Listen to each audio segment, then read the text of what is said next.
Hello दोस्तों, नमस्कार। स्वागत है आपके अपने YouTube channel the exam India में। जैसा कि दोस्तों आप लोग जानते हैं कि पहला विषय शुरू किया गया है इंडियन ज्योग्राफी और उसके कई वीडियो अपलोड किए गए हैं। अगर आप नहीं देखे हैं तो इस चैनल के प्लेलिस्ट में कंप्लीट इंडियन ज्योग्राफी नाम से प्लेलिस्ट बना है। बिल्कुल चैप्टर वाइज नंबर डाला गया है, 1 2 3 4 5 करके कई वीडियो अपलोड हो चुके हैं। अगर आप नहीं देखे हैं तो जरूर देख लें, ठीक है। आइए आज हम लोग स्टार्ट करते हैं। हम लोगों ने टॉपिक स्टार्ट किया था भारत की स्थिति एवं विस्तार के बारे में। तो भारत की स्थिति एवं विस्तार के टॉपिक में आज का जो टॉपिक है वो है भारत के तटीय राज्य, यानी भारत के तटीय राज्यों के बारे में जानेंगे और समुद्री सीमा के बारे में जानेंगे। ये तटीय राज्य क्या होते हैं बाबू? तटीय राज्य उसे कहा जाता है जैसे हमारे भारत के 3 तरफ जल है, इधर बंगाल की खाड़ी है, इधर अरब सागर है, इधर हिंद महासागर है। तो भारत में कौन ऐसे प्रदेश हैं कि जो समुद्र से सीमा बनाते हैं, उसे तटीय प्रदेश कहा जाता है। क्या कहा जाता है? तटीय। जैसे मान लीजिए महाराष्ट्र है, तो महाराष्ट्र समुद्र से सीमा बनाता है तो ये तटीय प्रदेश हो जाएगा, समुद्र से सीमा बनाएगा। गुजरात भी है, कर्नाटक है, केरला है, गोवा है, ये सारे तटीय प्रदेश कहलाएंगे, ठीक है। तो इन्हीं के विषय में हम लोग जानेंगे। और दूसरा कह रहा है समुद्री सीमा। समुद्री सीमा क्या होता है? देखो समुद्री सीमा क्या होता है कि जैसे भारत के पास ये हमारा तट की रेखा हो गया, समुद्र के तट के किनारे हो गया। अब भारत के पास केवल यही मुख्य भूमि ही केवल भारत के पास नहीं है, केवल मुख्य भूमि नहीं है भारत के पास। भारत का हिस्सा इस समुद्र में भी है, इस समुद्र में भी है। तो कहां तक है इसके विषय में जानेंगे और समुद्र का पैमाना क्या होता है इसके बारे में भी हम लोग जानेंगे, ठीक है। तो सबसे पहले हम लोग समझते हैं, जैसे इसको पहले इरेज करते हैं और फिर हम लोग समझते हैं।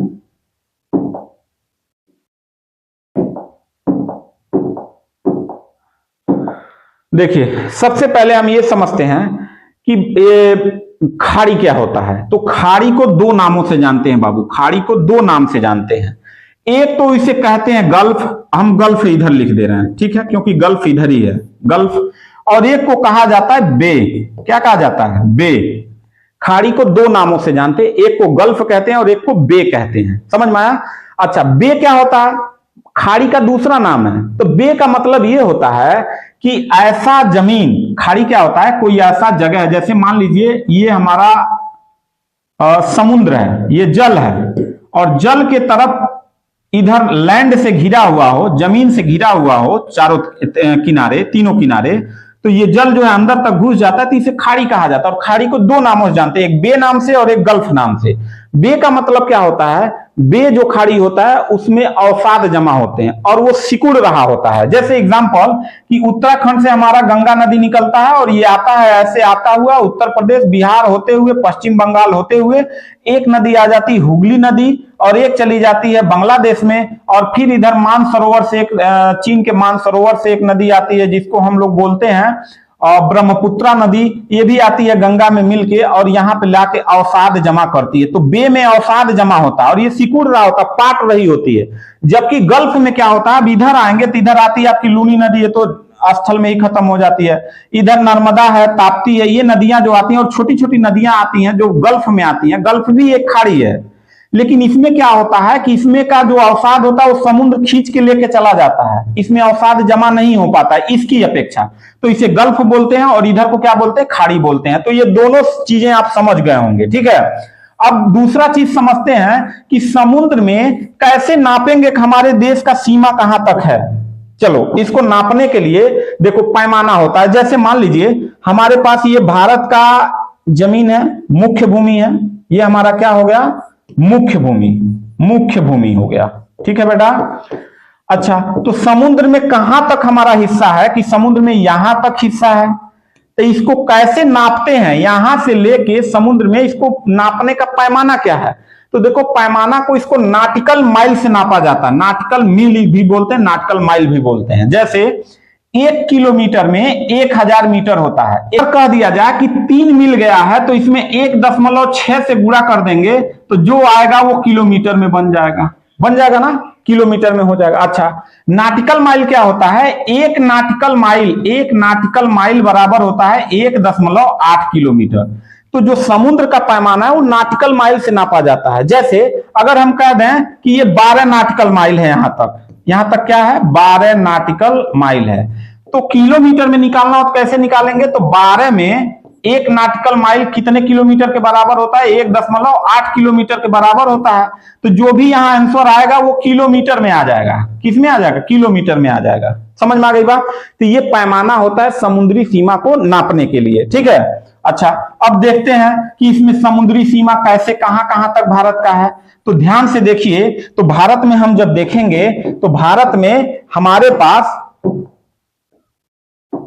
ये देखिए, सबसे पहले है प्रादेशिक सीमा। 3 सीमा बनाई गई है, तो ध्यान से समझिए। एक बात और समझ लीजिए आप कि भारत को नापने के लिए, जैसे अगर हम भारत का ये मैप ले लें, ये भारत हो गया, ठीक है। तो इसको टेढ़ा मेढ़ा बनाते हैं, थोड़ा टेढ़ा मेढ़ा बनाते हैं, ठीक है। जैसे ये हमारा भारत हो गया, ठीक है। अब ऐसे देखे होंगे भारत के पास ऐसे ऐसे ऐसे ऐसे थोड़ा सा ऐसे अंदर बाहर कुल गया हुआ है, ठीक है। ऐसे ऐसे ऐसे ऐसे इस टाइप से गया हुआ है, ठीक है। तो हम जब समुद्र में नापते हैं तो एक बोला जाता है आधार रेखा। क्या बोला जाता है? आधार रेखा। आधार रेखा, जैसे समुद्र में हम नापने जा रहे हैं तो आधार रेखा से नापा जाता है। आधार रेखा क्या होता है बेटा? तो ये जो टेढ़ा मेढ़ा चीज है ना, ऐसे इसको मिलाने वाली रेखा, ऐसे इसको बोला जाता है आधार रेखा। अब ऐसा नहीं है कि अगर यहां पर हमारा 12 नॉटिकल माइल है, तो ऐसा नहीं है कि 12 नॉटिकल माइल एक यहां से नापेंगे, फिर एक यहां से नापेंगे, फिर एक यहां से नापेंगे, तो ऐसे नहीं नापा जाता है। एक बेस लाइन होता है, आधार रेखा होता है। तो ये जो पीला वाला रंग से हम बनाए हैं, ये हमारा बेस लाइन है, आधार रेखा है। तो आधार रेखा से हम नापेंगे कितना नॉटिकल माइल तक कौन सा सीमा रेखा है, ठीक है। आप समझ गए होंगे। देखिए, अब सबसे पहले समझते हैं, ये हमारा हो गया भारत, आधार रेखा मान लीजिए है, ठीक है। ये आधार रेखा है। कह रहा है बेस लाइन से 12 नॉटिकल मील, यानी यहां से लेके अगर हम कह दें ये वाला हिस्सा यहां तक, ये 12 नॉटिकल माइल हो गया, ठीक है। किलोमीटर में जानना हो तो इसको 12 गुणे 1.8 किलोमीटर में करेंगे तो जितना आएगा 21.6 किलोमीटर आ जाएगा, ठीक है। यानी 12 नॉटिकल माइल तक इसे कहा जाता है प्रादेशिक सीमा, ठीक है। इस क्षेत्र का उपयोग भारत का संपूर्ण अधिकार प्राप्त है। आधार रेखा से टेढ़े मेढ़े तत्व को मिलाने वाली कल्पित सीधी रेखा को रेखा कहलाती है। आधार रेखा जो मैंने आपको बता दिया, स्थलीय भाग एवं आधार रेखा के मध्य स्थित महासागरीय जल को आंतरिक जल कहते हैं। जैसे मान लो ये भारत है और भारत के पास ये हिस्सा है और यहां पर कोई जल अंदर तक चला गया, तो इस जल को कहते हैं आंतरिक जल। क्या कहते हैं? आंतरिक जल कहा जाता है बेटा। क्या कहा जाता है? आंतरिक जल कहा जाता है, ठीक है।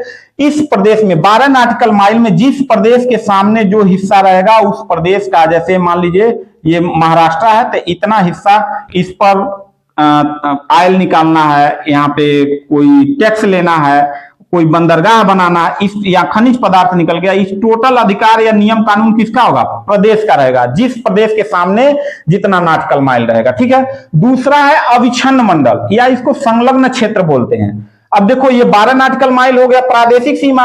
अब प्रादेशिक सीमा के जब आगे जाएंगे तो इसी आधार रेखा से लेके 24 नॉटिकल माइल, और ये हमारा हो गया 24 नॉटिकल माइल, यानी कि 12 से 24, यानी कि आधार रेखा से 24। और अगर प्रादेशिक सीमा से पूछेगा, प्रादेशिक सीमा के आगे तो 12 नॉटिकल माइल होगा, लेकिन आधार रेखा से पूछेगा 24 नॉटिकल माइल हो गया। तो यहां पे देश का कानून काम करेगा। पर्यावरण सुरक्षा, सीमा शुल्क वसूली, वित्तीय अधिकार प्राप्त है। 24 नॉटिकल माइल। इसको किलोमीटर में निकालना हो तो 24 गुणे 1.8 जितना आ जाएगा वो किलोमीटर में आ जाएगा, नॉटिकल माइल में नहीं रहेगा, ठीक है। तीसरा है अनन्य आर्थिक क्षेत्र। ये तीसरा क्या है बेटा? अनन्य आर्थिक क्षेत्र है। ये अनन्य आर्थिक क्षेत्र है। अब ये आधार रेखा से देखो, ये आधार रेखा है ना, अगर हम इसको कर दें यहां तक तो ये हो गया हमारा 200 नॉटिकल माइल हो गया, 200 नॉटिकल माइल हो गया आधार रेखा से। यहां पर भारत को वैज्ञानिक अनुसंधान, नए द्वीपों का निर्माण, मान लीजिए यहां कोई द्वीप मिल गया, भारत के समुद्र में यहां कोई द्वीप मिल गया, इस पे भारत सरकार क्या कर सकता है? अधिकार प्राप्त कर सकता है। संसाधनों का विदोहन कर सकता है, कोई संसाधन हो गया तो उसको निकाल सकता है, कोई वहां पर अनुसंधान कर सकता है। इसके विस्तार में सभी देशों को समान अधिकार प्राप्त होता है। 200 नॉटिकल माइल के बाद जो भी यहां पे समुद्र होगा, इस पे अंतरराष्ट्रीय नियम कानून लागू होता है। यहाँ पे सबका समान अधिकार प्राप्त होगा, लेकिन 200 नॉटिकल माइल तक भारत का क्या होता है, अधिकार क्षेत्र होता है। समझ में आ गया, समुद्र में इसका अधिकार होता है। बात समझ में आ गया। तो मिलते हैं नेक्स्ट वीडियो में, तब तक के लिए थैंक यू, धन्यवाद।